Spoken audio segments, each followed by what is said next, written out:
Okay. So I've stopped. I've got turned the engine off, turned the key back on, turned the fan on all the way. The headlights are on. Pop the hood.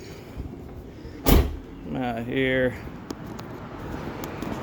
With the fan running, I should be able to hear when it makes or loses connection.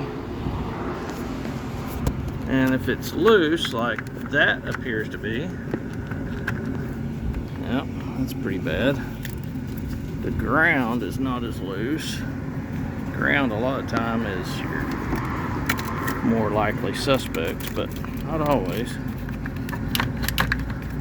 That's gonna have to be tightened up. I hate these terminals.